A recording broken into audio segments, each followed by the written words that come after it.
What's good, y'all? What's good? Welcome back to Dad Beats. This is episode 12. And today we have a very interesting conversation. Once again, if you're new to Dad Beats, appreciate y'all checking in today. Once again, what we do here is we talk about the joys and challenges of being a creative and a music producer. And we just kind of get down to business on having responsibilities and how to kind of balance them with your creative aspirations. So, once again, I'm joined by my illustrious co-host, Mr. Lifted Noise. What's good, brother? Hey, what's good? Glad to be here. Just another conversation and see where we can build from and grow and just do what we do. Absolutely. And once again, the King O Caesar. Welcome back, bro. After a long night of celebration. Yeah, it was a long day for sure, man. I'm still recovering, but blessed to be here. You know what I'm saying? God is good, bro. And we trying to bring the heat, so we're gonna keep the heat coming. Absolutely. I gotta applaud you, man. After a long night of partying with the fam, it's tough to get in here and put together another episode. So yeah, apologies if any of our energy levels are down. It is a summer weekend, so we're trying to keep this thing moving while still, balancing the family life. You know what I mean? So, Yeah, but yeah, man. man, I wanted to get kind of right into the topic because it's been really hot. I mean, really, the whole recession conversation has been really hot lately because obviously there's a lot of economic stuff going on. I try not to follow the news too closely, but like all the financial YouTube channels and stuff that I pay attention to, they're all talking about the same thing. You know, GDP and all this stuff, and all this recession talk. And a lot of people are going through it. I see in NPC gang, I see more and more guys selling gear, different financial challenges popping up, a lot of layoffs and stuff like that. So I just wanted to get into different techniques. Maybe with the audience, you guys can chime in and let us know different things that you do during hard economic times.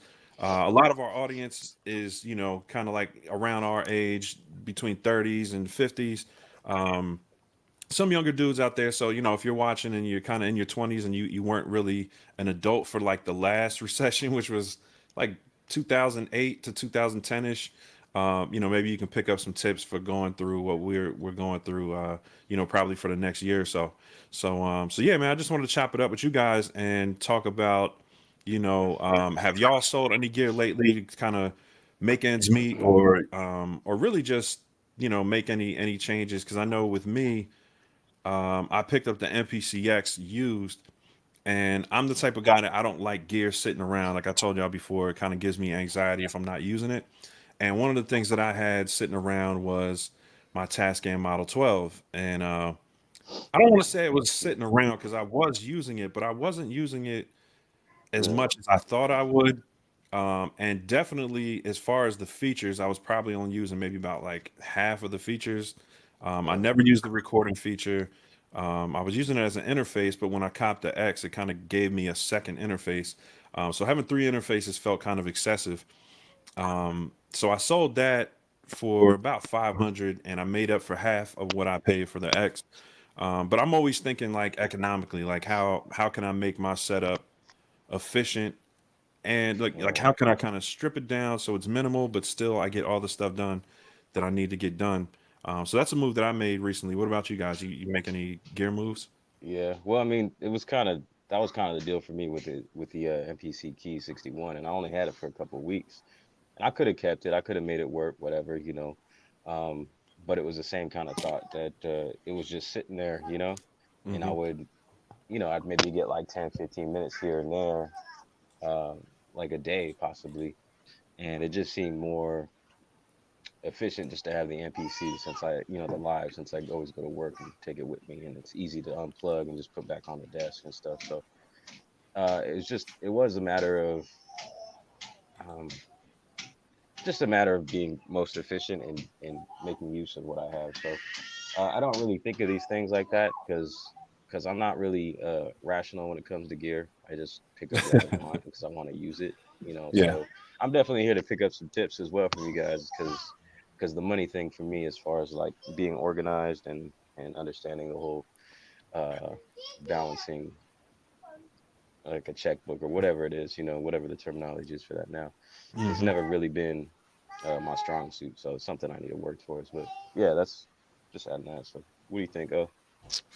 Well, you know, as far as me, I just haven't been buying any gear. I look at my studio and I'm like, what do I actually need that, you know, what can I buy? You know, because gas is everywhere. I always have gas. Like I Yeah, still want to get the MPC key. Like I really do. I want to get it. Hmm. You know what I'm saying? But it's like, do I really need it?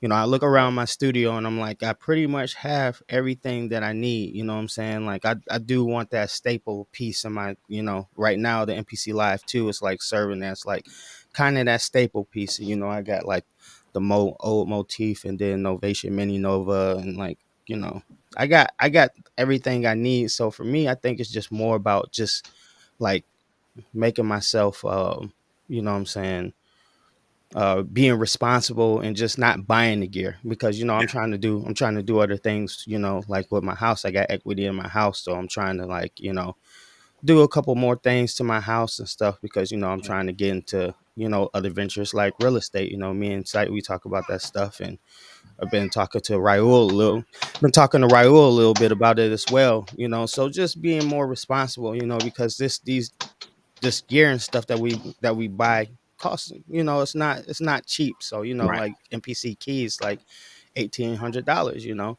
Right. Right. That's not like no like money for like regular people, you know. For all you mortals out or gods out there that have like all the money in the world, you know, I know it's nothing, but you know, for us mere mortals, you know, Yeah. $1,800 is a nice little chunk of change. So I'm just being more responsible and just really thinking about like my studio as a whole and what I need.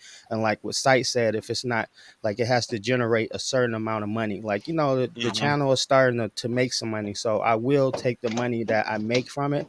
And if I do feel like there's a piece that I actually need, I will invest the money back into Yeah, the business, you know, because YouTube is kind of like a it's something we love to do, but you know, it's a business as well, you know.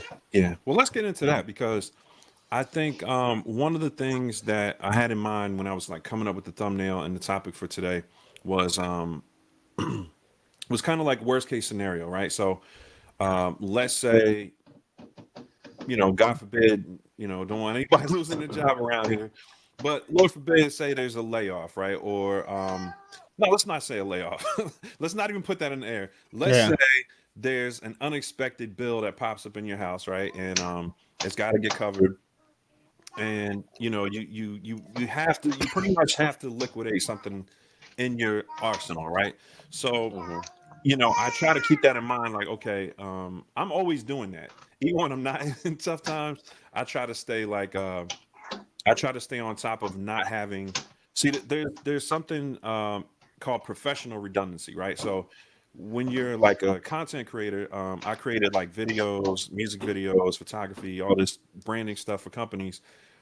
There's professional redundancy, which is, you know, I would have two of everything. So I would have two microphones, two cameras, you know, at least two lenses. And that's pretty much because I was getting paid to do that.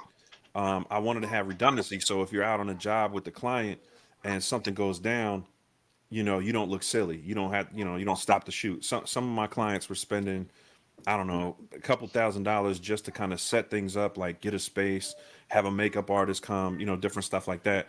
So on a professional level, I had to keep some level of redundancy, working with clients like that, and I still kind of do that on the branding side.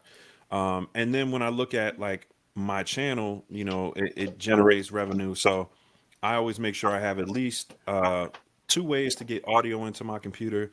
Um, I mean, I have one PC, but then I have like my iPad. Worst come to worst, I can, you know, go live off that. We have a MacBook downstairs, so we have like multiple computers in the house that I could use in an emergency. So I keep like the professional redundancy thing around, but I try not to go too much farther than that. Like as far as just a huge collection of stuff. So I think worst case scenario for me, I'm pretty slim right now as far as what I have. I think the only kind of extras I really have right now are like my guitar pedals and stuff, which, you know, I'm using those to generate, you know, my sample packs and such and stuff, which also increases revenue. So pretty much how I've set mine up is everything in my setup currently earns. Like I don't keep anything that isn't earning. And I think keeping that mindset of either it is earning now, or if worst case scenario something happens to your job and you need to be able to do Zoom meetings or whatever. If you need to create content to start ramping it up and making a living, do the things you have, can it take care of all those tasks? And I think stuff like the MPC is really great because it's a mixer. You know what I'm saying? It's it's got the phantom power in here, so it's really a backup interface. For my mics and stuff like that. So like a soundboard, like people use those stream decks and they kind of hit the buttons and do the sound effects. I Yes. mean, really, yeah, really, an MPC is a better version of that. You know what I'm saying? So I think when I looked at the MPC and what it's capable of, realistically, if I had to just start streaming just based on, if I had to strip everything down, I could sell my additional interface, I could sell, all my pedals and everything, just keep my MPC, and I would still be able to go live and stream with it. So I think gear like that, which has like multiple purposes, is really dope. And like I think it's something everyone should have as like a multi-purpose piece of gear. What do y'all think about that? Well, that's interesting. So what I got from that is you kind of keep at least two things just in case something goes wrong. I guess at least that's what I'm hearing. Mm. But then also just strategic in case situations like this, like the money situations, where you can still sell one and still have one and still be able to do everything that you were doing before. For me, like I don't really, I've never really considered that. Just because this has mostly always been a hobby, and I just record for myself, make music for myself, and now I do it, at my own leisure. So if that kind of situation happens, I don't necessarily have to, I'm not prepared in that way. Um, I'll just, buy something new right away if I need it, Hmm. or sell something. And that's a beautiful thing about hardware, is that you can do that. You know what I mean? And maybe just a benefit of me being kind of a standalone music producer is that I usually go for hardware over software stuff. And when it comes It to always retains software, some value, right? Like, it does, like, and even if I lose something, if I put it up on eBay and I don't get all my money back, I still see the value in the fact that I got to try something out, learn it, and I'm mhm. a little bit more wiser as far as it comes to music equipment. So yeah, and not even the gas, like you said, the gas doesn't stop. Yeah. Does it? Even through this whole process of me returning the Key 61 and trying to do a series called the Gas Station, where I kind of curve the gas. I Um, love that series so far, by the way. It's really dope. yeah, yeah, but I don't know if it's It is dope. working for me personally because No, I'm the still a FL Studio, for those who don't know, Raul's yeah. been doing this series, and the latest one I saw was um, FL Studio on a tablet instead Hmm. of getting the MPC plugins or whatever, the fabric Hmm. pack, which comparatively you're talking about what, like $30 compared to like 250 minimum Yeah, no more for than the 30 fabric. bucks. Yeah, with all those expansions, and the sounds are pretty dang decent. So using it as an audio interface is like, I mean, you can't at that point you don't really compare the sounds or like all the functionality or pros and cons of having the MPC plugins because it's 30 bucks, and the Hmm. sounds are good and you can use it as a sound module. And I So just why found isn't it out that, working? huh? Why isn't it Oh, why is working it? for you? Because I'm Because ridiculous. he's There's got no gas. He's got gas there's all no the reason. time. Yeah, so I'm online. I'm like I was even almost about to pull the trigger on a Phantom '06. Mm. Uh, and then I gotta confess, I ended up buying the Fabric XL. Oh, okay. Yeah, I because just to curb that for a little while long. I know I'm never gonna be cured, but I bought those because um, yeah, I didn't go for the whole bundle because I didn't really care about the other stuff. Although I like the studio strings, I Hmm. didn't really need all the extra electric pianos and just the other pianos because the Fabric XL comes with Fabric piano, Fabric XL, and like I don't know one other thing. But anyways, I was looking at alternatives like used Yamaha motif racks, and like those are going for like $500, which is like the same price. And I was gonna pick one up. I kind of hesitated. I was like, but there's no, I really can't lose if I pick one of those up, because I could use it for a while. If I don't like it, if I don't end up using it, I could always sell it. I could auto sample it, and I'm still going to get the majority of my money back. Now, if I buy like those plugins, like the software plugins, I can't do that, right? It's Hmm. just for me, and I can't, I can't resell that. So that's just one benefit of buying hardware. I guess wanted to relate. Yeah, I think it's good because I mean it always has a residual value, right? As opposed to plugins. So, I tell guys this all the time. I'm like, plugins will always go on sale because they don't cost anything. Like they have an initial cost to make, but Yeah. reproducing them is free. Yeah. So Right. it's basically, it's just electronic S- files or whatever. So once they make it, Yeah. once they put forth the cost to make it, selling it is like they can drop it to $1 and still make a profit. I mean, you've seen that with certain plugins going on sale for $1. It's Yeah. still, it's just all profit at a certain point. So Mm-hmm.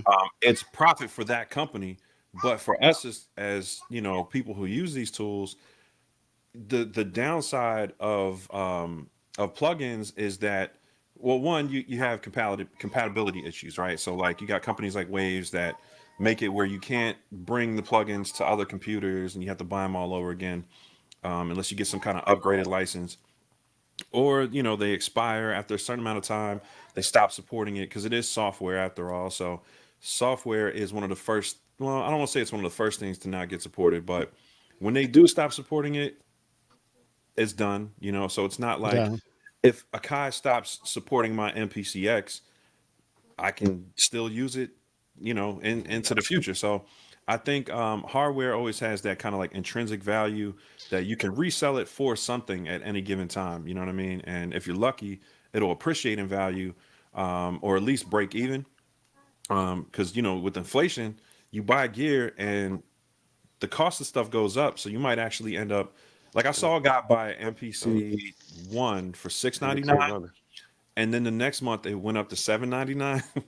So he got rid of it, and I think he either made like a $20 profit after like a few months, or he kind of broke even. So I Yeah. thought that was kind of dope.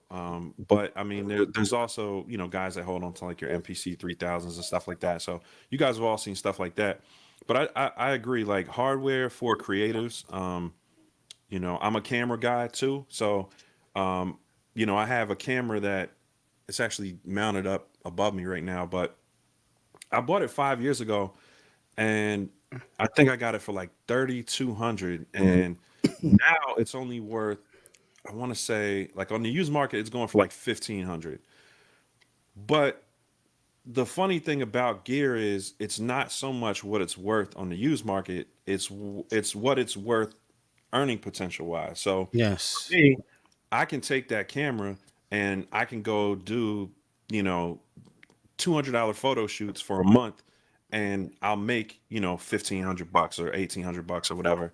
I only got to do like 9 photo shoots, over a couple months to make up for that amount. So to me, it's worth more than what it's worth on the used market.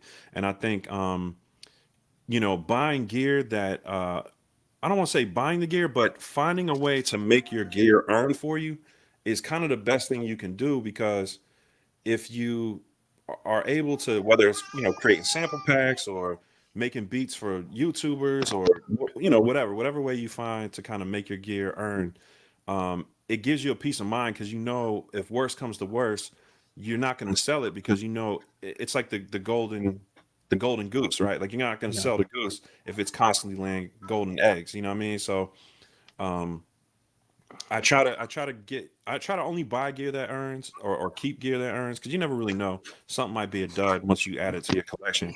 But then I try to only keep the stuff that's earning for me, and then especially the stuff that's earning a lot, I try to like make sure it's maintained, or I get a new version of it. That's because I took the touch. I told somebody the other day, I did all the math. MPC Touch I bought for $400 about 5 years ago, and that thing has made me over $50,000 in revenue. So when you look at uh, something that people like trash, like, oh, the Touch is trash, yada yada yada, and they're always buying new gear. I took a piece of gear that a lot of people were throwing away or selling for pennies, and turned it into a lot of revenue. You know what I'm saying? So it's not, the gear is not so much what it's worth to other people, it's what it's worth to you. And there's ways like you can set it up where, it'll earn for you. You know what I mean? I just, that's what I encourage for all of us as creators, is to find some kind of side hustle with our gear. Okay, so I wanted to answer the question too, but Mhm. am I going back to the original question, or we moved on from that? No, go ahead, wherever you want. Well, I was just gonna say, like, for me, like, first of all, and this is the thing, it's like what Sight was talking about. Like, if you have stuff, like, for instance, I don't think I would ever sell any gear in my studio. You know what I'm saying? Like, I would probably, like, if like I would probably sell everything else before I sold my studio gear. Go into a box, with my studio gear, just because of it, and just because of its potential to earn. You know what I'm saying? So, like, a lot of us have things that we don't need. Like, I have, whole bunch of Jordans. I would sell some Jordans. I have a game system. I've been more focused on my on my music and trying to build my YouTube channel more. So I haven't even been playing my PlayStation 4. That still holds some type of value. I have Nintendo Switches. I have, like, all type of, like, stuff that, you know, that I can get rid of first, and that's probably the first stuff that'll go, like, before I like sell any gear. But I guess if there was one thing in my studio, I guess it would be like my Avid Artist Mix. Probably because I haven't been doing as much recording lately, even though that thing is, like, amazing.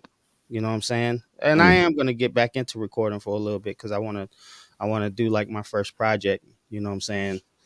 So, but, that would probably be the first thing. But, like, it would still be hard for me to sell it because, it's like you said, like, I the stuff in here is been helping me throughout the years. Like, the thing about the studio is that, like, I know for a fact, even if it's something I don't want to do, because, like, I'm kind of done with the, like, recording, like, other people's stuff, right? Like, it's, I don't really enjoy it like I used to, especially because I don't have, like, my crew and stuff around me. Like, when I was doing it with my crew. You know what I'm saying? So, but, this microphone I bought for, $500. The one that I have is like a $600 microphone, and that's made me 500, like that. In To, recording. So let me yeah, ask you and, this. like, Um, multiple times though. yeah. So let me ask you this. What gear do you have that has earned you the most? Like what pieces of gear have earned you the most money? Like just kind of looking at it. I would, I would say, like, all this, like, because YouTube is a slow game, right? Mhm. So, like, as far as the new equipment I have, like, I haven't really made that. I haven't made that much money off of, like, I probably haven't, like, cleared what I've invested into my gear so far. But now I'm starting to earn, Mhm. money with YouTube little by little. It's starting to go up. It keeps, going up a little bit. You know what I'm Mhm. saying? Mm. But But like as far as what have like as far as what has earned for you, you were saying your I was $500 microphone was earning, right? I would say my 2012 MacBook Pro. Mm. I would Mm. say that. And my because, like, before all this gear and stuff that I had, all I had was my MacBook Pro, Mhm. my Novation Impulse 49, which I've had for about, I would say, 8 years. And then that microphone is a Sterling ST 159 microphone. And that's basically all I had. And maybe my M audio speakers. That's all I had, was like a small, like, audio pro, like, M audio, the pro, I The forgot what it's interface. called. Yeah, pro interface, and then Okay. just And those that's what you were things. using to amp the microphone. Yeah, and that's Okay. that's that's all the gear I had, and then, like, Pro Tools and FL Studio, and, what I'm saying, that's it. I didn't even have Logic Pro. What about you, Raul? What gear would you say that you have? And I'm talking everything like cameras, microphones, Yeah. keyboards, whatever. What has earned for you the most? Well, I'm probably just gonna say the MPC Live, Mm. the original one. So I have the OG now, but this is not the same one that I had when I first started my YouTube channel. But Hmm. I say that because it helped me build the audience overall and actually monetize on YouTube and, get a sponsorship from, or like a paid video from DistroKid, Hmm. and just offers and stuff, and just everything that I've I guess, built on the YouTube channel and the following so far. And what I think is dope about your channel is, you know, early on, you were just using your cell phone for everything. You were doing your thumbnails, you were Yeah, filming with it, and you and I'm just kind still of grew doing from that. there. I'm still doing that, but I've learned to get certain accessories and stuff. Like now I Hmm. know how to do the multicam video for the live streams, and it's kind of made me lazy because I don't do the, you know, the handheld cam and different shots and stuff. So I have the upper overhead and then the single or the main shot, whatever you would call that, and I'm Right. using an A10 mini video switcher. So yeah, I mean the MPC Live has helped me expand and learn some more things as far as doing video and stuff. So I would say that is, but it's also like it's built off of all the gear before because I wouldn't have had the knowledge to use the MPC Live and start making videos hadn't I like first owned an MPC One that I first bought when I was, or not MPC One, but the 1000 that I first bought when I was like 18 years old. So, you know, that knowledge is built up. But overall, I guess I'm gonna have to give the credit to the live because it, you know, it had the hype that went with it that helped me grow the channel. So I'm gonna say that. Makes sense. Well, let's check in with the audience and go through some of these comments. Shout out to everybody that's in the chat. Want to shout a couple of the homies out. Linda's son from Philly with love. Appreciate you, bro. You've been showing a lot of love, man. He's back. He's back in the MPC gang. He got Yeah. the live 2 retro back. He said, loving it, taking a break and learning it all over again, enjoying the process. Um, he was using Machine Plus on his channel. And yeah, if you haven't checked out Linda's son's channel, definitely get over there too, man. He makes some dope videos, Yep. Check taking them in the out. crates.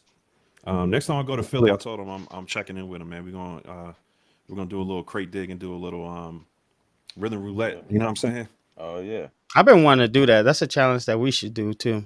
Absolutely. I think all three of us should do that. That's a Shout good out to one for Jersey sure. Boy Beats. Man, thinking about selling my Force after getting used to my MPC workflow. It was almost redundant. The Force is similar to Ableton workflow. Yeah, that makes sense. I think that's why I never got into the Force. Not because I didn't think it was cool, but I had this thing where it's like I don't want to have 5 ways to make beats. I Mm, just enjoyed, and I understand why people need to change the pace too. I'm just the kind of person where I've been using MPC so long that yeah. I just my challenge isn't creating different type of stuff from that. My challenge is the input. So I started focusing on the sound that goes in. But yeah, it makes a lot of sense. You know, to get to kind of sell off stuff that's a little bit redundant. Shout out to Ali Star, Evening Gang Gang. How we start was Ali good. Star was good, man. John Smith said, "I'll sell any of it if I have to. Can always get it back." And I think that's a really strong mentality. You know what I'm saying? Like, you know, if you get down and out, you can sell any of it. I sold all my Yeah. gear one time. I sold it all to buy cameras because my video and production company was earning more than my recording and engineering, which was, I mean, I was making like a couple $100s a week recording people, but I was making, I don't know, like $1,000 a week doing photography and video. So I sold all my music equipment. And I was going through a tough time. It was like a divorce, really ugly divorce situation. Like I was getting dragged through the mud by the court. It was crazy. My money was all messed up, but I was forced to sell like all my gear. I had probably like, this is 2011 ish. So I had been collecting gear from 1997. So I had probably about 16, 17 years worth of gear, which I would say right around the $30,000 mark. Yeah. And I had to sell it all for pennies on the dollar to kind of make ends meet. And so that was the last time I sold everything. And maybe that's why I am the way I am now, where it's like I want to make sure everything's earning so I don't ever have to go through that again. It's not that I Mm, cherished like physical things so much. It's just there was some really cool gear, bro. Like stuff that I like really wanted and then went and worked a lot of hours to get, like overtime and jobs type of thing. You know what I mean? Like I had a VS 2480, which was the Roland digital recorder, 24 track with the flying faders and all that stuff. And I remember I worked a whole summer job, 3 straight months when I was like 20, 21, in between school, like semesters. I worked 3 straight months. Every hour overtime I get, I think I was doing like 60 hours a week, and just to afford it, it was like 3,500 bucks. And selling something like that you sacrifice like big chunks of your life for, bro, that hurt, man. That hurt. And I think the way I am now is kind of a response to that. Like I don't want to go back to selling everything, even though now we have more technology where really iPad you can make Yeah, you can get stuff. jiggy. Yeah, you know what You I'm can saying? get jiggy with that shit, man. Like an iPad or the MPC Live. You just keep one thing, you're gonna be productive. So I think it's a little different now than it was, 12 years ago. But man, that hurt. I never want to go back to selling everything. Well, that's my biggest thing too, man. It's like because in my backstory is like my mom, struggled with drug addiction. So everything that we would get and stuff like that, it always somehow ended up going back. You know Mm. what I'm saying? And stuff was always getting sold, and I just never wanted to I'm trying to break generational curses. Yo, that's real, bro. Listen, my first piece of music gear, I was 5 years old. My aunt bought me a Casio, but it wasn't like a rinky-dink Casio. It was like it might have been a Yamaha. It had metal grills on it. Like I was like 5 years old, and I would come home every day, and I would the only record I had was Footloose with Kevin Bacon on the cover, right? So it's 1985. So I Yeah, used to come home every day after school. I was the kid that had the key around his neck. I come home like 6, 7 years old. I put on the Footloose record, and I would just get on the keys and try to keep up with it, right? yeah, And for me, it was my stepdad. He wasn't my stepdad at the time. Him and my mom were just dating. And I came home from school one day, and my keyboard was gone. And I was like, yo, like nothing else was going from the house. It was just my keyboard. So I was yeah, like, this is the weirdest thing ever. So I'm, 7 years old. I didn't understand what was happening. But my stepdad had just started coming around. So I put two and two together, like, okay, this guy starts coming around. Now my keyboard's missing. And not for nothing, bro. Like that, I honestly believe that set me back musically probably a lot of years. Because I didn't get my first MPC. I didn't get my first piece of gear, which was an MPC, until I was You 17. put So we're talking about you 10 probably years. would have been a mad key genius. You know what yeah. I'm Fucked saying? up. Like I, you would have been. Now He you would have been. rocking It would pad have been perform Mozart. like now, Beethoven. now Yeah. I'm here using pad perform, getting clowned. Yeah, That's well, like I crazy. said, it was the same for me, man. Like it's just like I just never wanted to get in. Like I'm one of those people that like if I buy something, I'm definitely like it don't matter because us as people too, like there's other things you can do. I've always been a hustler my whole life. I'll go out and mow grass if I have Mhm, to. mhm, But like the stuff that I work my heart out, the stuff that I work really hard for that I bought, like most of the time when I buy it, it never leaves again. mhm. Unless I'm selling it because I'm about to upgrade to something else. If I'm about to upgrade to something else but sometimes I still keep stuff. Like I have got stuff right here. I don't need this. I could sell this. I probably wouldn't get much money for it, but it's Mhm. it's it's just something that's just sitting around because I bought it and I don't want to sell it because I don't Yeah, want to. But if it's not, but it could go. yeah, It yeah. still worked. I had a Lexicon Alpha that I kept for like 14 years, bro, and I Mhm, I actually used it to start the channel, mhm, um, because it's the only interface I could afford. The touch, the interface on the touch was real weird. Like the drivers were kind of trash. You know what I mean? So, um, oh, somebody said my mic level's going crazy. Let me bring it down a little bit. I might have had it peaking, but yeah, I think having like a backup interface is always a good idea, especially something mhm. cheap like that, where if you're on the go, you can just bring it with you and you don't have to worry about breaking it. Yeah. Well, But people, I got like a lot. I got like 1,000 things that double as a audio interface. So I'm good on interfaces. That one could go. It probably will go. I'm about to throw some stuff on Macari today anyway. D Yeah. Mason said my recession-proof MPC Live 2, one SM78, Focusrite interface, electric bass, electric guitar, Arturia Micro Freak with a decent modeling amp. That's most every sound you can need. Yeah, and that's like a really organic type of musician collection, right? So like Yeah. I'd be like, my MPC and a mic. But Yeah. when you're a true musician like that, you need one bass Let's guitar, not do you that. need one electric guitar, you need what'd you say, Raul? I said let's not do that though. Say phrases like that, like a true musician. Yeah, yeah, yeah, yeah. Yeah, let's not do that. I'm saying musical Respect, but instrument, you know. uh musical instrument player, let's call it that. So somebody who needs to kind of put their hands on an instrument other than rubber pads. But Yeah. that's pretty dope. I think it's dope that that's like your minimum because it's like it's like 8 things or something. So I tell you, I'm trying to. I'm pretty sure I'm. Hopefully, I'll be able to get him on here. But I have a friend. His name's 616 Wayne. You know what I'm saying? And he's been getting placements and working with like a lot of the Flint and Detroit rappers and stuff like that. And he does everything on just a laptop. He doesn't have a keyboard or nothing. He like basically like pencils all the stuff in the FL Studio, and that's all he uses. He takes one laptop with him and then he goes to different studios and stuff, and he gets to work in the different studios and do that stuff. But like he made everything and achieved all his goals with just a laptop. You know what I'm saying? So Hmm. it's like you can really do what you want to do. It's just about how you want to do it, but you can make it with anything. You know what I'm saying? If you just have a laptop or if you just have an MPC, you know what I'm saying, you could get away with yeah, that. my homie Cardiac. I mean, he went from. I remember he would pop up in labs with just like a little Windows laptop. This is like 10, 12 years ago.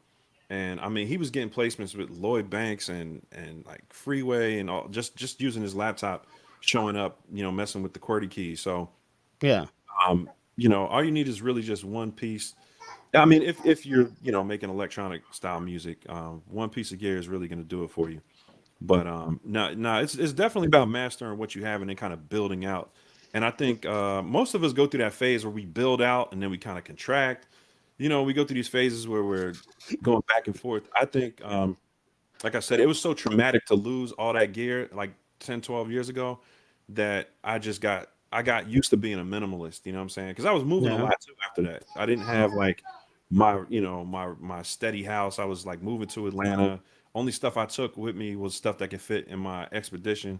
So I had to really like streamline my whole life into a SUV. You know what I'm saying? To move down here. So I Yeah. don't think I ever want to go back to being like cluttered.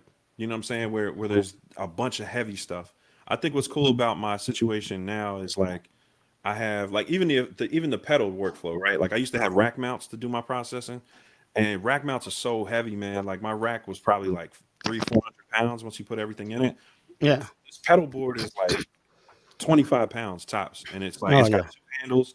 I just pick it up, take it wherever I want, unplug 2 things, and it's ready to go. So I think that mindset of staying, I guess you can call it modular, where it's not modular like y'all be building the modular wall racks. Yeah. I'm talking about just like stuff that's easily unplugged and moved and removed and used for different purposes. I'm really into that. Like my whole lifestyle is kind of turned into that, and I think that's why I love the MPC Live 2 so much and the original Live, um, is because you can go from studio to the garage.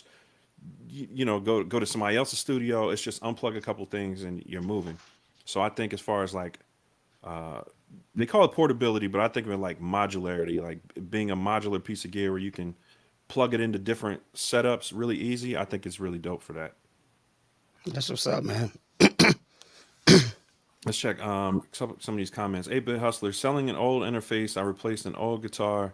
Bought my effects pedal on Prime Day for 200 off. Emperor Zoya. Oh yeah, that's a come up. I heard a lot about that Zoya. Been getting to know it. It's a Swiss Army knife pedal. That's all I need for effects. Yeah, I think having a good multi effects unit is really cool. I'm not like a biggest fan of the effects in the MPC. Like I like some of them, but um, I think having a couple outboard options is kind of cool. Like when people have the SP 404s and stuff. Well, he just brought up an interesting thing too, and that's what a lot of people like fail to do too. Like I'm kind of like that, like especially with like the with like some of the software stuff, because right, it's like we know that it doesn't really cost that much. You know what I'm saying? As far as the ratio for them earning money, a profit versus what it takes them to make it is way greater on the profit side, right? So Hmm. like he bought his stuff on Prime Day, Hmm. like like in a recession and stuff like that, the things that we're doing, like they have plenty sales during the year. You know, we just had the Independence Day sale. You know what I'm saying? Prime Day was just here.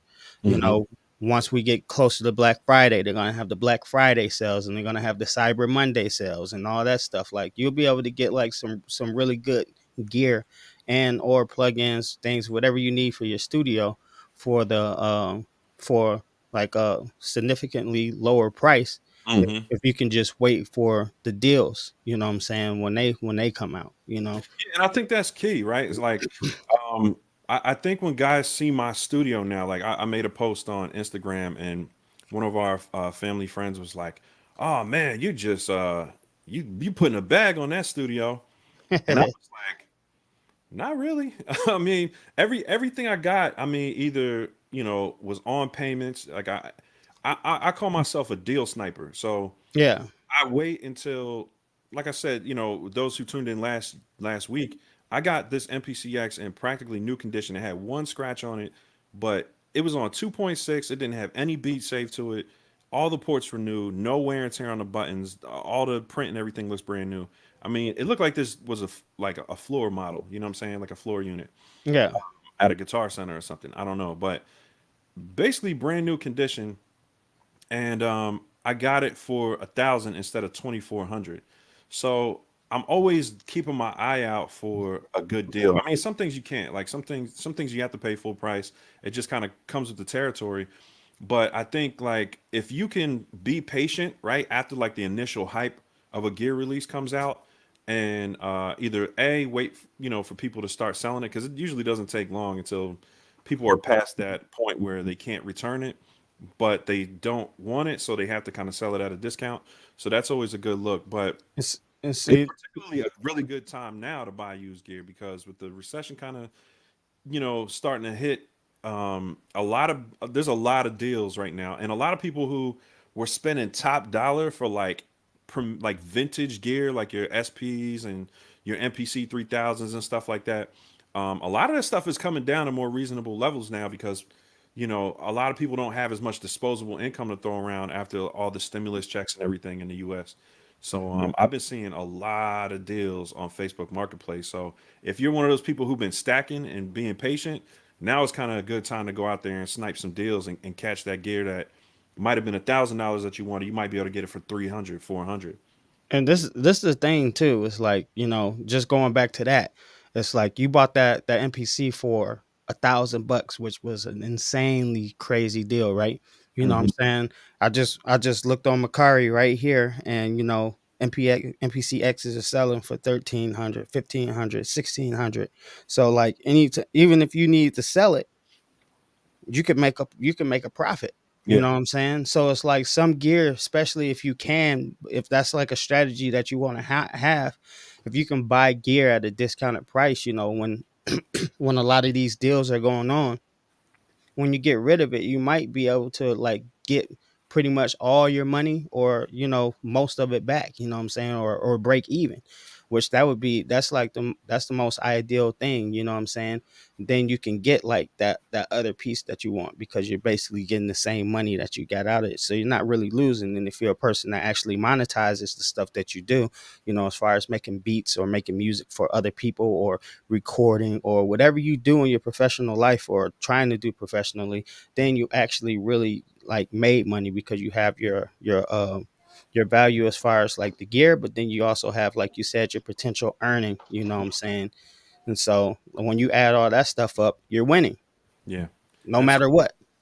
And shout out to everybody in the chat. Jersey Boy Beats made a good point. 42 in the chat, only 3 likes. I think it's up since then, but if y'all can hit that like button for us, it would really mean a lot. We're really trying to grow this podcast and this community and bring more value to y'all. So the more y'all hit the like button and comment, if you're watching this video later, the more it helps. Helps the channel and helps the algorithm kind of show it to more people. So shout out to everybody who's been hitting the like button, and shout out to Jersey Boy Beats staying on top of that. Appreciate you, bro. I want to give a couple more shout outs in the chat if y'all don't mind. Masada MPC finally caught alive. Peace, everyone. Once again, one of the innovators in the MPC field. Yeah, Masada's dope, man. And she got his stuff up there. You know, you guys check out the cyclekit.com. It's right there on this. And What's the name? thumbs up in the chat if y'all would like to see Masada on DadBeats because he's a quiet dude. He stays behind the scenes. I promise I won't ask you any detailed Akai questions. I know you, I know you work close with them, so but we'd love to have you on to talk about your sound design workflow, stuff like that. Just a really creative brother, man, and we try to support him as much as we can in the community. So shout out to Masada. Um, Let me see. Viral beats. I saw lifted and I was like, "Yo, am I on the right channel?" Yeah, man. This is our Voltron type of program. So we try to get together, every week. We took a little break, from the last season. Last season was kind of just getting our feet underneath us, but we caught a little flow. We found the right tools, and now we're just enjoying chopping it up with y'all every week. And we're gonna try to do a lot more episodes, this year. Now that we kind of got a little flow. So shout Yeah, out. it's just Avengers Assemble, man. You know what I'm saying? Absolutely. Shout out to everybody tuning in from Lifted Noises channel and the King of Caesars channel as well. Um, but yeah, man, a couple other questions. Let me see. I wrote down a few of them. Um, I have what gear has multiple purposes. I think we talked about that a little bit. What gear do you need to add? Because it is a great time to buy you. So y'all too, and everybody in the chat. What's some gear that you've been plotting on that you need to add, or could really help your workflow or help you earn more? Well, like I said, I'm not buying any. I don't really need to buy anything. So, like, I feel like I've done a great job of building building everything that I like up to this point. I got my, because I always say my studio is like the Iron Man suits, you know what I'm saying? I'm at Mach 10 right now, when I get into a bigger place, if I want to add some more stuff and I'm making more money or whatever, then I'll add stuff. But everything has to serve a purpose, right? I'm not like a minimalist, but I'm not into just buying stuff that I'm not using either, you know what I'm saying? Like everything gets used, one time or another, even if it only gets used, a little bit. And you're low key. See, the thing a lot of people don't know about the King of Caesar, he's a very financially aware dude. Like every time I talk to this dude, I call it having irons in the fire, right? So when you have like an investment mindset, you're constantly, they call it putting irons in the fire, meaning like you're always either buying things or investing in things that can earn you money, right? So Caesar is like, every time I talk to him, he's like, "Oh yeah, I gotta check on my crypto account." I mean, he was talking about crypto like a year and a half ago before it was like a craze. You know what I'm saying? Like it was getting hot. I think at the time, Doge was like blowing up with Elon Musk and all that stuff, and you had, I don't know, like a crazy amount of Doge still left over, and you said you'd already sold some. So he's the type of dude that has like behind you, right? Like you got all these Marvel collectibles, right? So I know Yeah. you could go to those like if you needed to. Yeah, I can. Like I do buy stuff because I have so I have a friend. I also have a friend too that works with me who's into antiques, and he all he does is like the garage sale stuff, man. And like, I learned that like with the Nintendo systems and stuff too, man. Like his brother has like stuff like way from when he was growing up, like the early Nintendo stuff. Like Hmm. he sold 4 games, bro, like sealed in a box because he used to buy two at a time. So he would buy one for him to play, and he would buy one he would keep. Man, he sold 4 games for 12 grand, bro. Mm. You know what I'm Wow. saying? So it's like even like some of the collectibles, because I've always been like into like, Marvel stuff and like, different stuff like Transformers. A lot of the stuff that I have, even though it's open, like I can get my money back or even more because it's like collectible things. So Yeah. like you said, I'm just always buying stuff like that I like. I buy stuff that I like because first of all, you gotta like it. It's not just all about making money, but I also try to have that in mind. Like, is this something that could potentially be worth something in the future? So I'm always buying stuff like that too. So I keep myself surrounded around things that I like, but also has the potential to earn me in the future if I ever need it too. You know what I'm And that's a saying? good balance. Like if you find a way to take the things that you love and earn from them, I mean, it's a win-win situation. I wanted to shout out Drew H Java too. He's got a really dope. It's like a program, like an app, and it's just a few bucks, but it can turn any one shot you have into an MPC key group. and do it multiple. So, like, say you got a folder full of one shots, you can drag the whole folder into his app, and it'll turn them all into key groups in the MPC. You can choose between like the polyphony. You can make them like polyphonic or monophonic. Definitely check out his app. We'll put a link in the comments after the show. But Joey's Java said, yeah, the hardware always will work argument isn't used enough. I made a bunch of music on Cakewalk, Project 5, Dimension Pro, Rapture in 2006 and 2008. I can't open those projects anymore.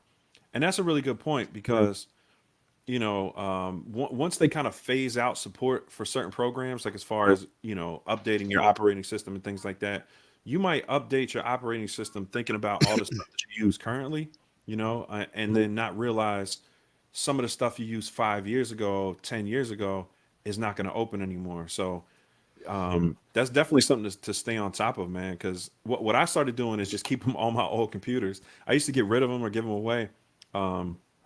Not Windows so much because Windows, you can. The computers I had 12 years ago, I actually just sent one to my mom in great condition, and she's rocking out, being productive on it. But like Macs, especially, I got an old MacBook from 2010, and I'm just keeping it because I'm like, Yeah. what I'm thinking about doing is like if I get my hands on an MPC Ren for the low, like a couple $100 or something, somebody down on their luck, I'm just going to use that to run the Ren, and then I don't have to worry about, I know it's going to work. It's going to be compatible with the old OS because I think it stopped at like Snow Leopard or something crazy. But yeah, man, it's definitely software. The downside of software is it's a lot to keep track of as far as compatibility. So when Right you're here. yeah, absolutely. The MacBooks, they last forever, but they just stop supporting them. So that's what you have to be conscious of But with see, these computer plugins.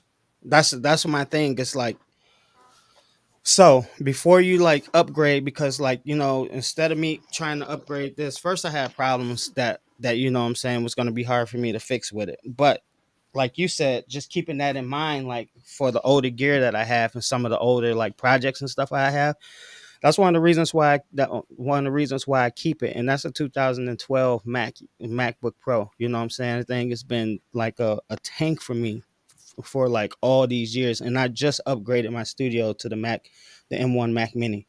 But I don't have like all the like I it's kind of like two different machines because I have all the old stuff, like I said, like the RAN and stuff. I can run that on there, but I have like older versions of stuff that like works with, because people don't realize that some of your plugins and stuff will stop working too, or you won't be able to get certain plugins because it might go from like 64 bit to 30. It might be 32 bit, 64 bit. It's a whole bunch of different things that go on behind the scenes that can make certain plugins not work. So like having like keeping some of your older machines is probably a good, or just not upgrading. If you find a build that you like if you get on like and you get really good with your workflow, a lot of people still be running on the same like stuff that they've been running forever just because it just works for them and they're really fast and Yeah, I know engineers that with I it. mean they're using like a 5-year-old version of Pro Tools. You know what I'm saying? Yeah. Like because there's certain plugins I think wouldn't work with the new version.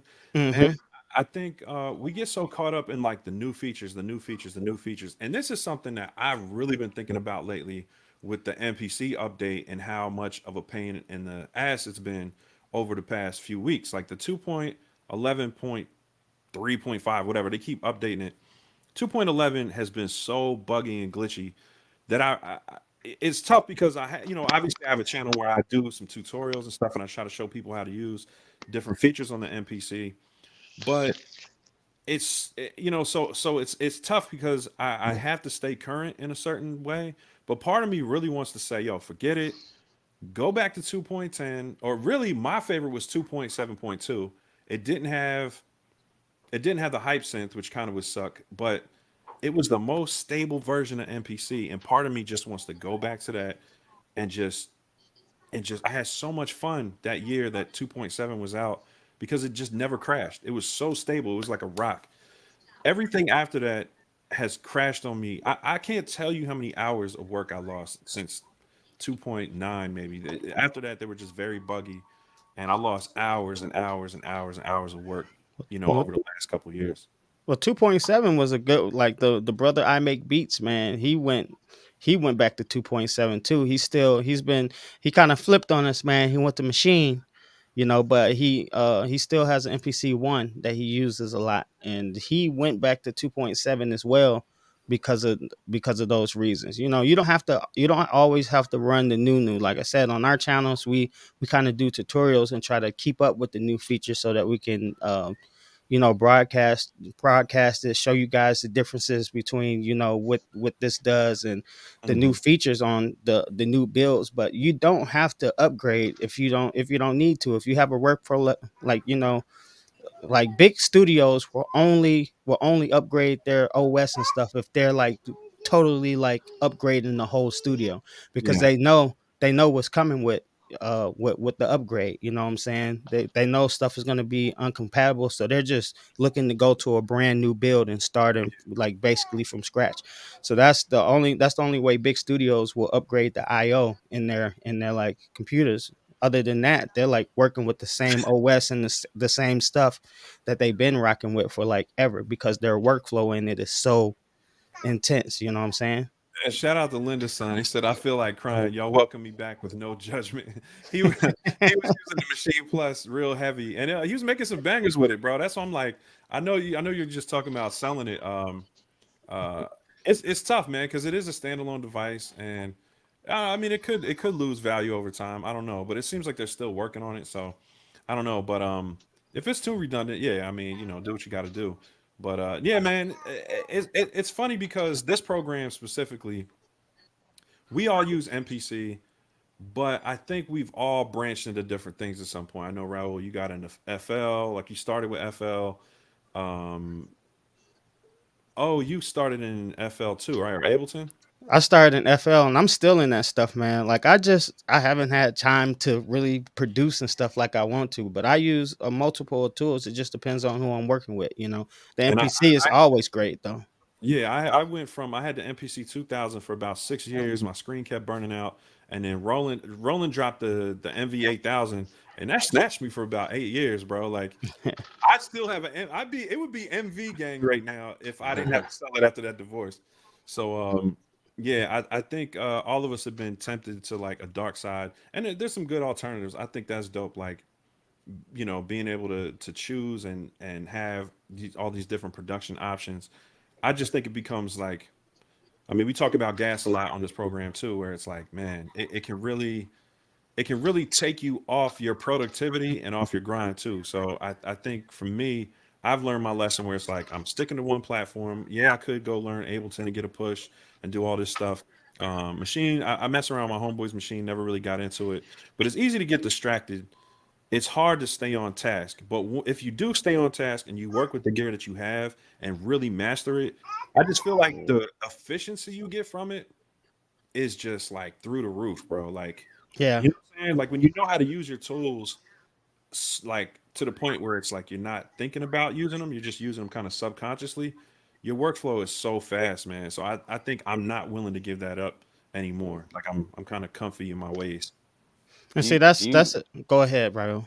I was just gonna ask, like, do you think, and maybe you as well, you can comment on it. Do you think that's like the whole gas thing and like not making those purchases um was just like a hard lesson learned for you, as far as having to sell that gear? Do you think you think it'd be so easy for you to refrain from, you know, what I'm pretty saying is like, is it your mind state now a result of, you know, that moment in time where you had to sell everything and now you just have come out with that lesson learned, or is it Yeah, something else? Is it just a money smart? it's funny. I'm gonna try not to get too esoteric with the answer, but one thing I learned in life, and this is my old head jewel to y'all young dudes out there, is you never really appreciate what you have until you've lost something, right? So, when we talk about life in general, right? Like if you Yeah. lose somebody close to you, I lost a really good friend, like 12 years ago, I think it was, and I mean, it changed the way I interact with everyone. It started changing my whole life, my whole dynamic, right? Because I started looking at the people who I love, who are close to me, and thinking about all the things that I never got to say to my friend who passed away. And I lost another really good friend last year. So it hits me harder now. Like a lot of things in life, I take the time to appreciate more. And you got to realize in life, the older you get, that you can't do everything. and there's Yeah. nothing wrong with that. There's something noble about taking what you have, whether it's your family, your significant other, your gear, the stuff that you've invested your time and energy into, and just diving deep in it, and you kind of get the best results from that. From my experience in life so far, is from my gear and from my family and the people that I invest my time, energy, love, money, whatever into. That's where I get the best rewards. You know what I'm saying? By going deep instead of wide. Mm-hmm. You know what I'm saying? So Yeah. I think that that's a jewel I picked up during that time. It took me to lose everything to realize, um, how much I really enjoyed and missed making music. I took about 4 years away from making music, and when I came back, I just started with an MPC Studio, just a little silver one, and it was the time of my life, bro. Like I've been having a time of my life ever since. But I really would be happy right now with just that silver MPC Studio with my MacBook. I would just sit and make beats on it. I would go to the library and make beats on headphones for like 6 hours. So I think every piece of gear I have, I appreciate it. Like I really appreciate it, and how I show my appreciation is I get to know it. I try to use it. I try to use it to the best of my abilities. Um, and it's hard. We collect things, right? Like we have aspirations of stuff we want to do with our time, like hobbies and stuff we want to get into. Oh, and I talk about this all the time. Like we've got all type of other other things we're interested in, but kind of trying to find a way to whittle down what it is that you really love doing the most and really diving in on that. I just feel like gives you the best results in life, period. You know what I'm saying? Like, yeah, you're missing Yeah. out on maybe some opportunities to do a couple other cool things, but realistically, like this NPC community, right? Like diving deep into my producer side of my personality and life, right? Like I built this dope community that I get to chop it up with y'all. I get to chop it up with this amazing audience. So I think just going deep in whatever it is that you're doing, whether it's gear, whatever, Yeah. the For results are just sure. amazing, bro. So You I know hate to Yeah, what? and about it it, just but comes back to the investing your time, right? Versus like instant gratification. I think that's, I mean, I could see that for myself all the time. It comes down to like you're investing time, going deep and learning what it is that you have. A lot of the times that can be frustrating because you're gonna try something and it's not gonna go your way, you don't quite understand it. So it kind of is the narrow path, and it's like it's more difficult. It's easier to get something new and then get that instant gratification, that new feeling. you get that So I emotional rush off buying new stuff. huh? It's like an emotional rush you get off buying new stuff. It's like Yeah. And that shit wears off every time because it's not supported in there's no it's gear foundation. That's lust. why I like your answer because there's a deep foundation in what you're saying because when it comes down to it, when you're talking about people, relationships is what's matter. So you know, yeah, Well, see, I I appreciate like it. and see, I like this. I don't know why my voice. I was screaming too much on the tube yesterday, You're singing but on my boat. yeah, I was screaming like they had me on this tube and whatever. Anyway, but this just and I like that we're like into this segment because this is Dad Beats, right? And this is like a podcast not just about production and stuff like that, but it's about like the things that the things that we're trying to achieve, like the goals and just life in general, right? So like we went to the conference, right, the YouTube conference, to try to learn how to grow our YouTube channels and stuff, and learn different tips and tricks. And the keynote speaker was Gary V. If you guys are familiar with who Gary V is, if you're not, you need to get yourself in tune with like his message and stuff like that.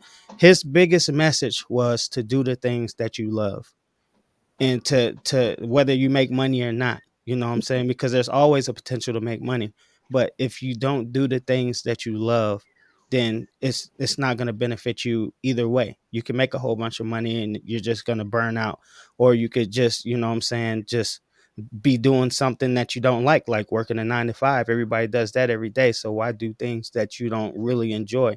And he says people will find out that actually doing the things that they really enjoy ends up paying dividends over dividends, just because you're really good at it and Hmm. because you have a genuine passion for it. So no matter like if stuff is going wrong or if things are going right, you're going to still do that thing that you love, that thing that you have passion for.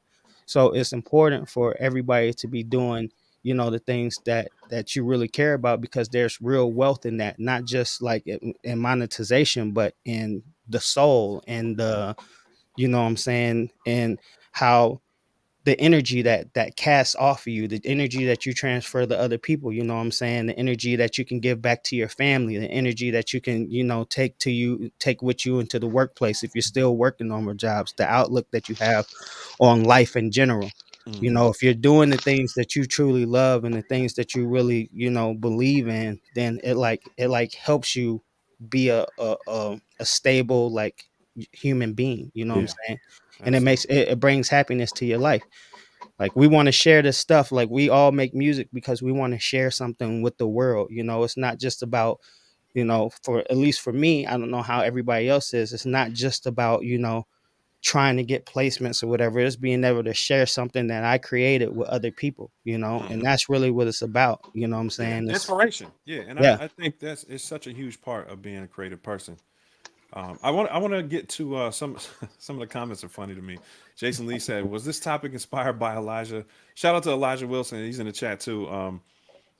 He's one of the moderators of MPC Gang and just a really dope producer, man. Like, yeah, I think he's been on the MPC for like 2 years, and he's just like really grown. He goes live a lot in MPC Gang, and just really inspires a lot of people in the group. And he's been he's known for making gear changes a lot. He flips gear a lot, like he buys low, sells high. He's had everything, bro. He's had the X, the live, the studio, the Ren. Like he's had all of them. You know, I think he had a 4,000 at one point. He had uh, just a lot, man. Elijah goes through a lot of NPCs, and I think it's funny because um, did I mute you? Did I mute Roll or did he mute himself? I don't know. He might have muted himself. Okay, I'll just pull it out now. But yeah, so it's funny that you mentioned that because it's not just him. Elijah, you know, definitely is like a flipper. Like, you know, he's constantly working out the economics of gear that he has, which I think is very smart. You know what I mean? It's definitely something.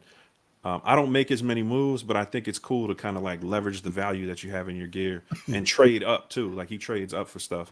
Yeah. But what he recently did was he sold all of his NPCs and he sold, I think it was a X and a touch. I mean, the X and a live, OG live, Okay. and he's just got an MPC Studio Black now. So a lot of people, that's like huge downgrade for them, right? But you know, he kind of knows himself. He was using controller mode a lot. He knew he could still get a lot done, and Yeah. he needed the money to do other stuff, you know, in life. And I think knowing kind of like what you can get away with and knowing yourself as a creator is really important, and having that versatility where it's like, look, if I got to slim down, I'll still be able to do the creative stuff that I love, but I can kind of leverage that money. And that's kind of goes back to the topic of what we were, you know, originally starting with. What gear do you keep in hard times, right? Like in a recession, if you had to strip down, what's the one piece of gear you would keep? And Elijah chose his laptop and an MPC Studio Black. And I think it's cool when obviously no one wants to downgrade, you know what I'm saying? But there is something kind of refreshing about it, knowing that you can still. And what's dope about this MPC platform is you can go from like a standalone workflow. All those files will still work in the software. You know what I'm saying? You can get a controller and you still keep everything. And that's the part that when I saw all my gear 12 years ago, I lost everything, bro. I lost every beat I made from 97 to 2012, I want to say. So I What lost thousands of beats, bro. what happened to your discs? You got rid of those too? Well, I sold my hard disk recorder. I backed up a couple DVDs, but you know, DVDs are fragile. You're moving around Yeah. for 5 years. Yeah. Lost So what? track of my CD book. I don't know where it's at. But you're running the MPC 2000 XL, right? So you had like floppy disks or Yeah, that was I stopped running the 2000 XL in 2003 when I got the MV8000. So the MV8000 yeah. had a hard drive. I backed that up to a DVD because I mean I was so broke, bro. Like I really should have backed everything up to an external hard drive, Yeah. but I was using all my external hard drives for my photography and video career. So it was like I needed every dollar I could get, and so I backed Yeah. it all up to DVDs. And you know, DVDs either get scratched or just lost. Like I lost a whole book with all my CDs and DVDs in it. So I pretty much lost every beat I did. My mom might have like some floppy disks on my 2000 from, I don't know, maybe in her closet buried somewhere, but it's not going to do a whole lot for me because I was using that for the samples, and then I was using rack mount units for my synthesizer. So like I had a motif rack, had to sell that. I had a Triton XL, the big one or whatever, 76 key, had to sell that. So all the beats I made, all the synthesizer, because I just saved the MIDI in my drum machine, and then all the presets were in the keyboard or in the rack. So I lost all those presets. I lost. Yeah. Uh-oh. Site froze. Yeah, it got a little Yeah. freezage.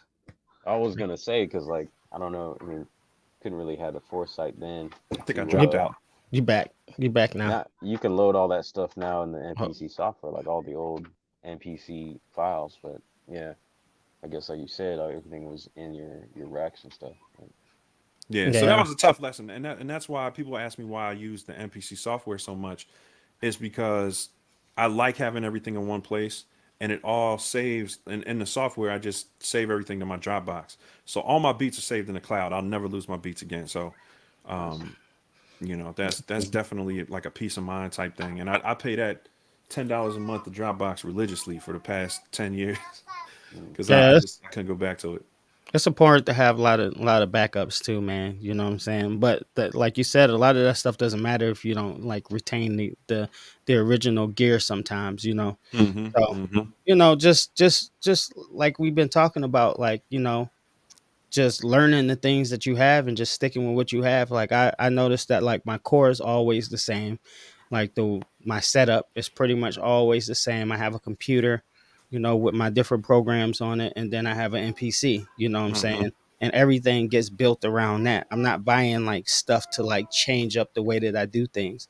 I'm Hmm. starting from the same core, and then I just been building out. You know, it started with my core, and then I just built out like the stuff to just make my life easier, like, Yeah. you know, and that's it. You know what I'm saying? And I'm sticking with this. I'm not trying to change this up. You know, if I do buy another piece of kit or something, like let's say I get another computer or something, it's gonna be so I can run something else, or it's gonna be for something different. You know what I'm saying? Like I'm gonna pretty much keep this same, you know what I'm saying, like setup, you Hmm. know. Only the Funk said, I wish I was on with you right now to show you all the gear that's under my feet right now. Oh, not under your feet, bro. Oh man, that's yeah. I know people like that where they just have piles and piles of gear, or like racks and racks worth of gear and stuff stuck up against the quarter. I just that stuff gives me anxiety now. It's like, well, I got little kids too, so they'll probably knock everything over if I don't put Yeah. it in its proper place. But um, Ghetto Styles is a gear let's call him a You're junkie. connoisseur. yeah. Connoisseur. That's better.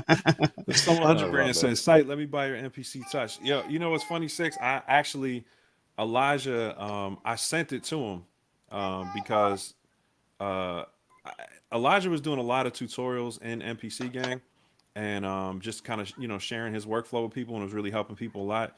And I had, since I bought the X, my Touch was sitting in the closet. I thought about keeping it for tutorials and stuff, but I'm kind of like moving away from it because there's so many like up and coming guys that are really dope with that kind of stuff.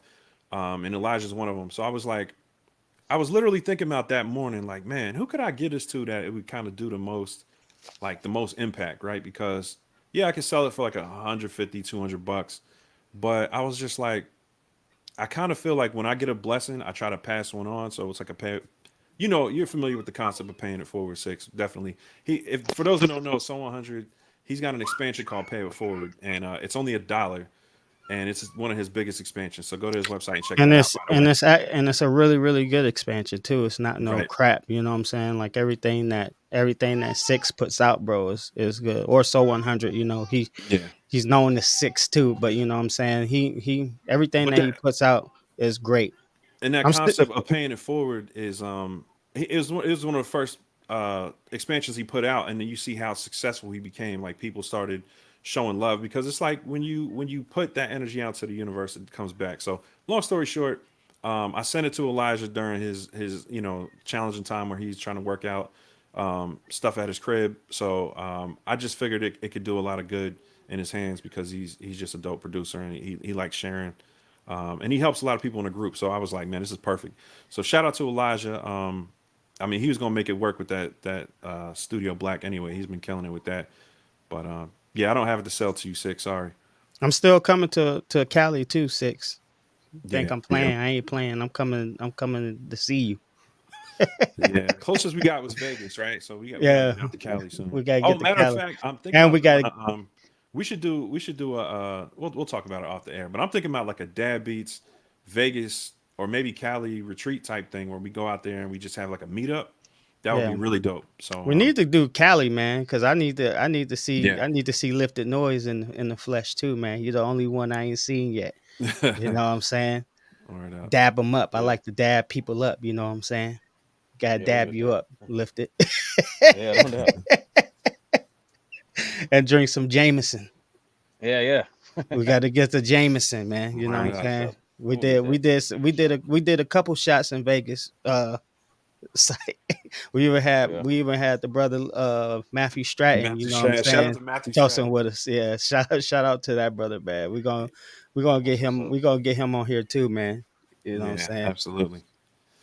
Yeah, man. So, I mean, I think we covered most of the stuff I wanted to talk about. Anything else you guys wanted to chime in as far as like, on this whole recession and just kind of like, kind of staying ahead in the midst of like challenging economic times. Anything you guys want to add into it? I would just say stay vigilant, man, and like just you know, thing is like especially with gear lust and stuff like that, a lot of people spend like we've all done it before, spend money that we don't have. You want to try to keep, be, if you can always live below your means and stuff like that, you'll always be recession proof. You know what I'm saying? Because if you keep that type of cushion, then you'll never need like money and stuff, and you always have like exposed income, right? So it's like just buying the stuff that you know that you need, and just staying below like your means, and you'll be fine. You know what I'm saying? Like these, when stuff like this happens, because it's always going to happen, you'll Mm-hmm. always be straight. So just buy the stuff that you need, and learn how to make money with the stuff that you have. That's a fact. And I think it's much easier now. If I, going back 10, 12 years when I was going through the last recession, I did everything wrong, bro. I had a lot of credit card debt. That's a problem. If you guys have credit card debt, try to pay that down as soon as possible. As long as you're working and bringing in income, try to get rid of all that debt if you can, because Lord forbid something happens to your job, you don't want to be, trash your credit. You want to be able to borrow if you need to start up a business or something. Yeah. That's just old head jewels, you know what I'm saying, based on experience. I also had just bought a house right before the housing crash. So Yeah. I paid top dollar for something, and that house, I don't even know if it got its value back. It might be at this point, but yeah, man, like I wasn't really paying attention to like the economic signs. So I think it's dope now. Like YouTube's bigger, social media is bigger. We kind of get these messages before things really hit, and that's cool. We kind of get like an advance warning. So, Yeah, but I you think got. it's easier now because we can start channels. We can start small businesses and get on social media and market them. So this goes to what I think is like a major thing you want to invest in during a time like this. And like I did 12 years ago, maybe a little more, is I started buying cameras. I'm not saying you got to buy multiple cameras, but what we're doing right now, this is like the now and the future. It's only going to get bigger. So get yourself some type of streaming platform or some type of platform to showcase what it is that you do. Like, get a decent camera, and Raul has some really cool stuff like that too, where he's got this Zoom camera that's a mic and Yeah. a webcam. So there's some cool stuff you can check out for the low. But I would say at this point, go on Facebook Marketplace and try to snipe some branding stuff, right? So Yeah. chances are you probably have all the music gear that you need to make dope music, but you might not have the gear that you need to create a visual brand like this, right? So it's really not that complicated. When you start off, you just want to start filming yourself, taking as many pictures of your hobby or your activity or whatever you want to call it. And then little by little, people start getting attracted to it. And then you'll kind of figure out what products make sense. So if you're like a guitar player or a bass player, you might want to come up with some loops, right? Record some loops and sell them to beat makers and beat makers, but like selling to producers who are looking for that kind of thing. Yeah. Um, so I'm boycotting. I'm Yeah, boycotting you're, beat makers. you're boycotting. That's why I laughed.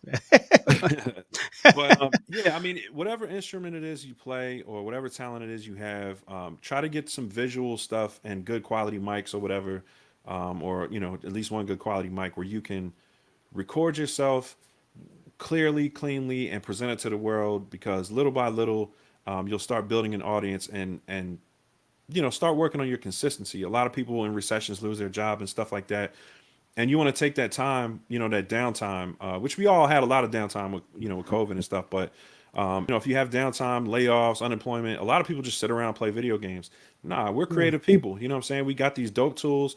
Go in there, use it, create some beats, put it on social media, and you'd be surprised who reaches out to you. You might have a homeboy that's like, a motivational speaker. You know what I'm saying? I had a neighbor who was a motivational coach, like a life coach, and he just started contracting me for some beats. You know what I mean? He was like, "Hey man, I need beats for my YouTube channel, and my social media stuff. Can I pay you?" And I was like, "Yeah." It wasn't big money, but it was just supplemental income. You know what I'm saying? So Yeah.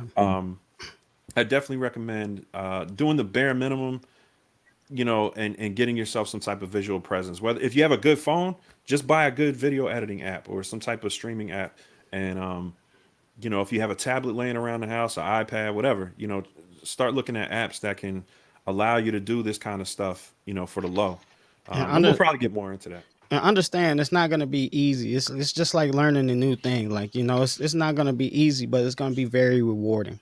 You Hmm. know what I'm saying? And like a lot of people don't want a lot of people like don't even start like doing stuff like this because they're afraid of what's gonna happen, or they're afraid that somebody out there is interested in what you're doing. You know what I'm saying? Hmm. As long as you're doing something that you love, because like what I talked about earlier, is like your presence and your energy and your love for it radiates out of you when you Hmm. do it. So you know what I'm saying? You're always going to attract your tribe. There's always going to be somebody who rocks with you. So don't be afraid to get started. Even if you start with your phone.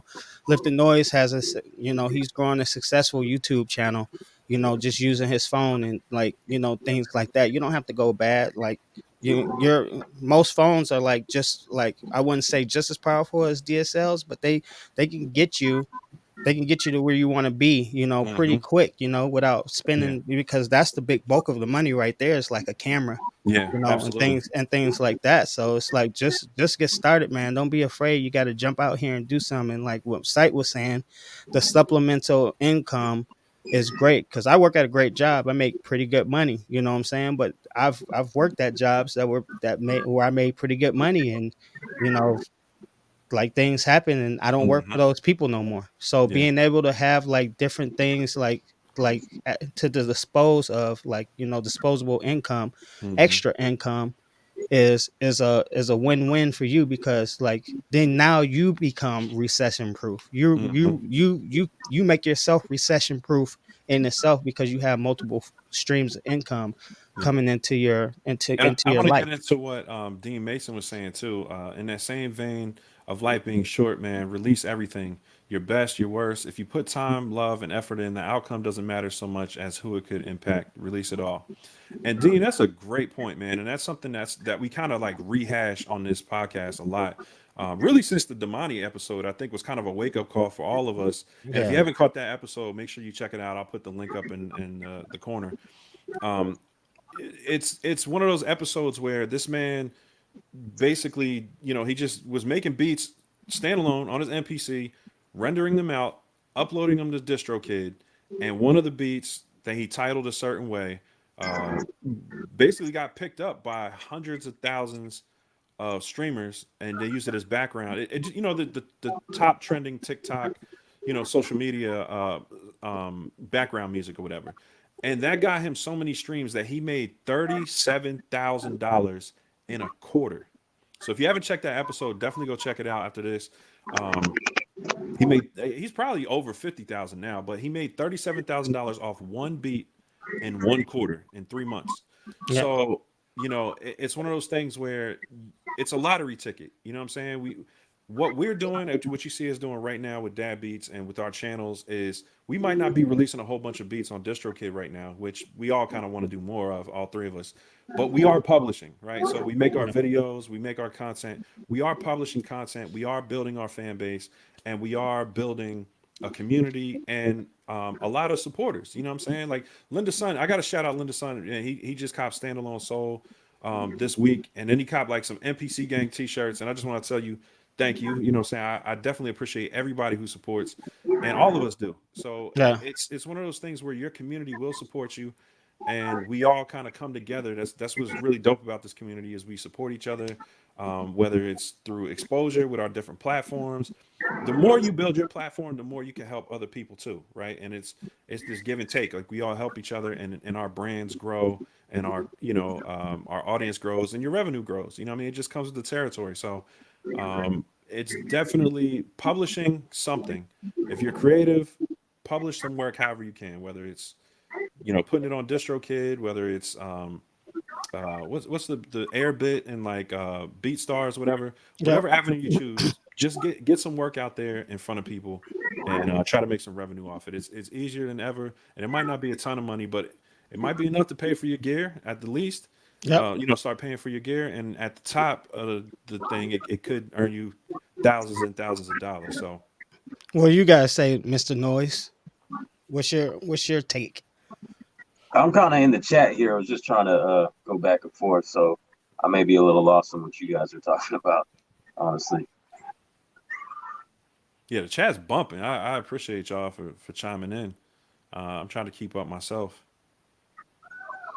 Yeah, man. I think like really when it comes down to it, it's like as like because we know how the world and stuff is going, and how like unreliable, like COVID kind of showed us like how like you can be disposable, like what I'm saying, a lot of people figured how like disposable they are with their job. So being able to be paid off of something that you actually love doing and making side income is like important. Everybody should have some type of side hustle, you know what I'm Mm-hmm. saying? And it's a plus if it's something that you love. So if you're a gamer, to start a streaming channel, it's competitive. You just got to know that it's gonna be, but you're gonna attract your tribe.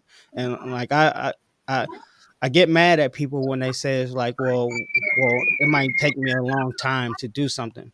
There's YouTubers that are like literally like you look at Av McCree. Av McCree has been on YouTube for like 10 years or something like Mm-hmm. that. He's been on YouTube for a long time, and it's now really starting to pay off for him. Yeah, he We just started spend our really blowing up over the last year. I mean, he was doing well before that, but Bro, yeah. we spend our whole lives working for somebody else, bro. You don't realize it. Like I'm 35, bro. I've been working jobs since I was 16. I've been making somebody else rich my whole life. What is 5 to 10 years out of your life to build something that you actually want, that you Mm-hmm. actually like have all your investment in, that you actually can make stuff and it's rewarding for you? How long is worth it for you to build the things that's actually going to build something that's actually for you and your family, man? Yeah. But it doesn't matter if it takes 20 years to do that.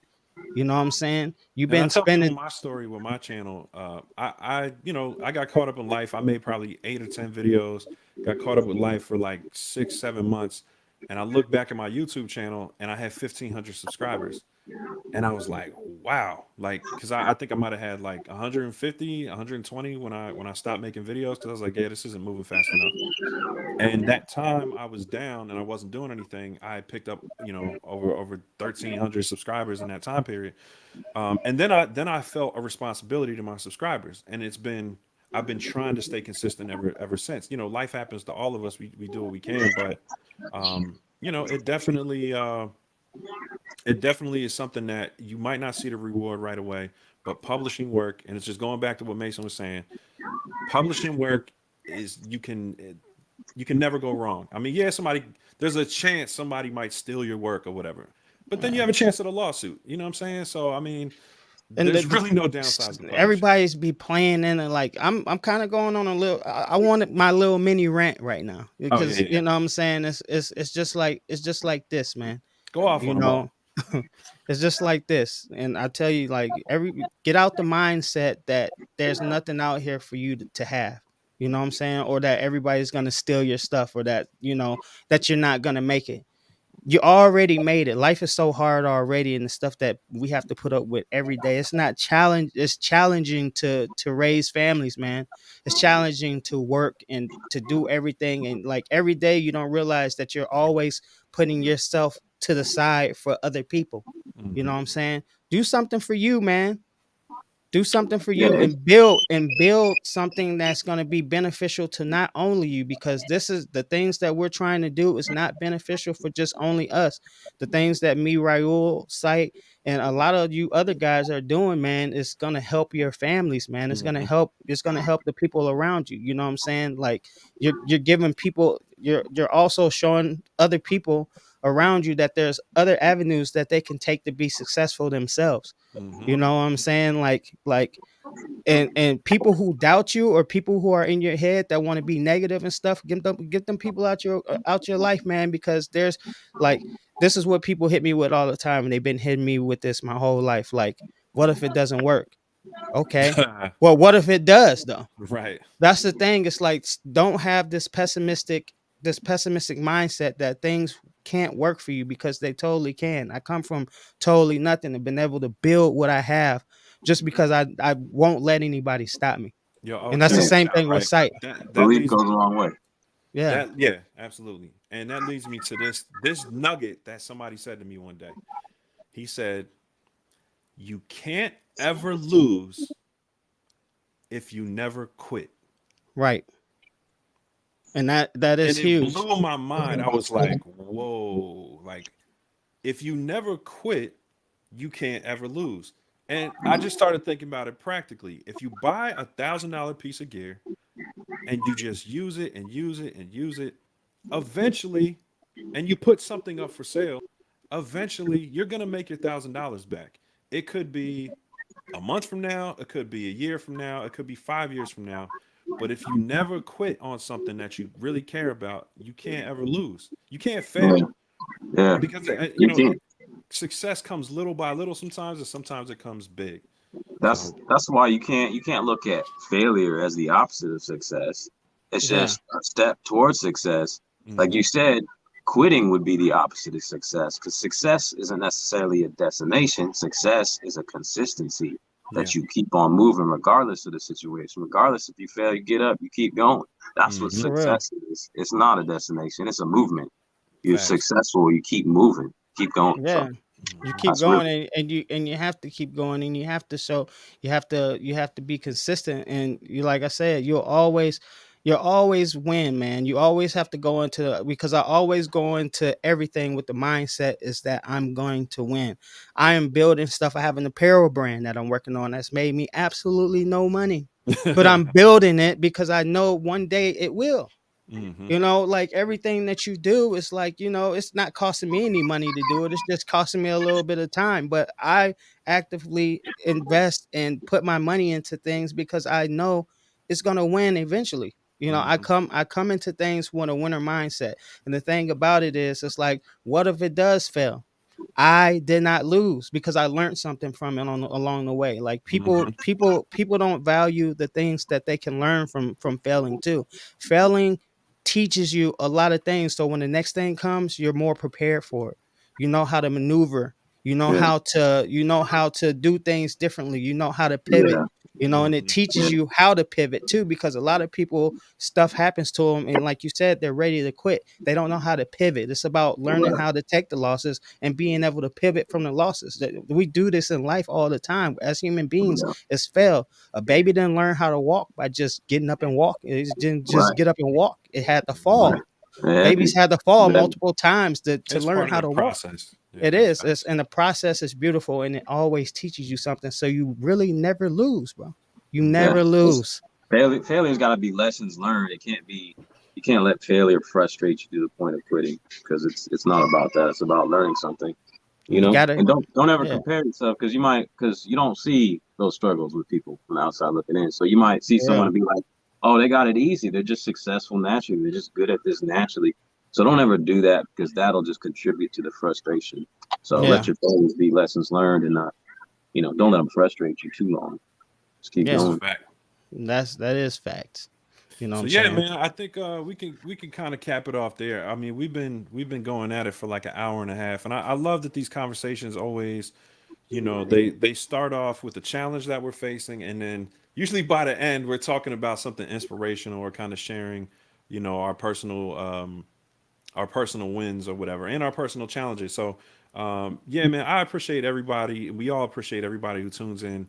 We're really grateful that this community is just shows the support that it does, and none of us would be here on this podcast, and just our channels wouldn't have succeeded if it wasn't for y'all watching, the likes, the thumbs up, the comments. All that stuff really goes such a long way, and I hope we're giving back an equal amount of value to you guys, because we really want everybody in our community to get to their goals, whatever they are. So shout out to y'all for tuning in, and I think there's one thing I wanted to talk about too, or just sign off on. I can't remember what it was, but is there anything you guys wanted to say before we jump off? Well, I just wanted to say, like, we're working out some stuff too. Like, you guys are really important in the chat, and we're sorry that we can't get to all the stuff, but like, we're working out where one of us is going to be in charge, and we're going to try to put all the comments up on, like, so people can see like the comments and see, like, you guys, like, trying to make you guys a part of it, even if we don't read every single comment or comment on every single comment. We want to try to like get as many comments shown as possible, so just to keep you guys a part of it, we appreciate you and stuff like that. Also, we all have like our own individual channels. We run this on Sight's channel, so if you guys would be, would come in and support us all and go to our individual channels and subscribe, like all that stuff, we would greatly appreciate it. You know what I'm saying? Like, we try to bring the most value to you guys and stuff like that. So if you can just do that for us, we'd be most appreciated. It's free for you, and it helps us. So you know what I'm saying? Absolutely. Shout out to Dilio T2K. He's another longtime YouTuber, man. Just stuck with it, and he's doing really well with his channel. So I just wanted to shout him out too, man. Just a really good dude. Yeah, I've been following Dilio for probably 10 years, bro. He was doing like tech reviews, you know what I'm saying? Like just like stuff around the house, you know what I mean? Maybe like video game controllers or something. I saw one time. So he's another testament to just sticking with it. So shout out to Dilio. That's what's up, man. Raul, anything you want to close with? Nah, man, I hate goodbyes. No. I wish we could go forever, especially like you said, we get towards the end and we start going deep and stuff, and it's like we really get to, like you said earlier, we go deep. That's what you should do. So, but yeah, man, God bless everyone. I appreciate y'all for coming in and having this conversation. And we're just here to learn from each other. So that's it, man. Absolutely. And we'll have some guests on soon. I couldn't get a guest on today. Schedules weren't matching up, but we got some really dope guests coming up. I reached out to the brother, Uncle Knock Squared. He's down to get on. Like I said, I reached out to Masada. The hand's open, bro. Love to have you on here to talk about, your MPC journey and just your producer journey. That would be dope. And shout out to everybody who's reached out and expressed interest in being on the show. We're gonna try to find ways to get more of our community on here. So like we did in the last show, if there's somebody you guys want to see, leave them in the comments, and we'll try to get to them and get them on here, because we really love this community. So we're gonna sign off on that note. Appreciate y'all. Big love. Catch you on the next one. Peace. Peace.